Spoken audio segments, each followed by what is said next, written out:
করি যে সরকার যে উদ্যোগটা গ্রহণ করছে এটা আসলেই পজিটিভ। শিক্ষার্থী যখন ষষ্ঠ শ্রেণী থেকে কারিগরি শিক্ষায় শিক্ষিত হবে তখন দেখা যাবে আমাদের বেকারত্বের সংখ্যা ভবিষ্যতে অনেক কমে আসবে। দ্বাদশ শ্রেণী পর্যন্ত যদি 4টি দক্ষতা অর্জন করার টার্গেট নিয়ে শিক্ষা ব্যবস্থাকে সাজানো হয় তাহলে আমি মনে করি যে দেশের মানুষের কারিগরি দক্ষতা বাড়বে। এবং ষষ্ঠ শ্রেণী থেকে যে কারিগরি শিক্ষার উপর সরকার যে সামনে কারিকুলামে গুরুত্ব দিচ্ছে এটা খুবই পজিটিভ আমাদের জন্য। কারণ হচ্ছে আমাদের দেশে দেখা যায় আপনি দেখবেন শিক্ষিত বেকারের সংখ্যা অনেক বেশি।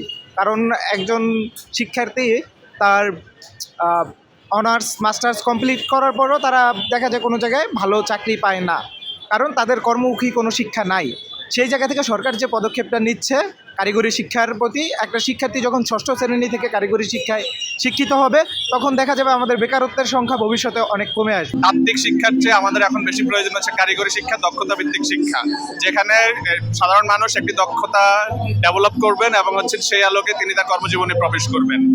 আমাদের বর্তমান শিক্ষা ব্যবস্থা হচ্ছে তাত্ত্বিক শিক্ষা ব্যবস্থা, আমরা অনেক কিছুই জানি কিন্তু বাস্তব জীবনে প্রয়োগ করার মতো কোনো জ্ঞান ওখানে নেই।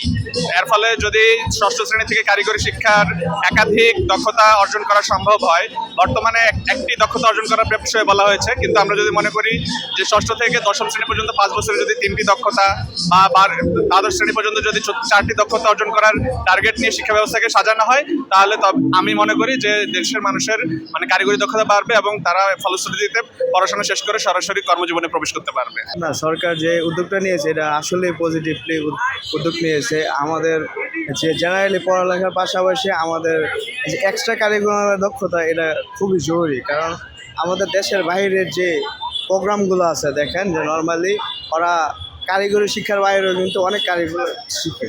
হ্যাঁ, তার ক্ষেত্রে দেখা যায় যে ওরা নর্মালি আমাদের দেশে যত শিক্ষিত বেকার আছে ওগুলোর থেকে ওরা কিন্তু আর্নিং একটু বেশি এবং ওদের স্কিলটাও অনেক বেড়ে যায়। তার জন্য আমি মনে করি যে সরকার যে উদ্যোগটা গ্রহণ করছে এটা আসলেই পজিটিভ। বিষয়টাকে আমি অত্যন্ত ভালোভাবেই দেখছি, কারণ আমরা দেখতে পাচ্ছি যে বাংলাদেশে অনেক পড়াশোনা করে অনেক বেকার দেখা যায়, কিন্তু এই শিক্ষা ব্যবস্থা নতুনভাবে চালু হলে আমার মনে হয় যে বেকার সমস্যার সমাধান হবে।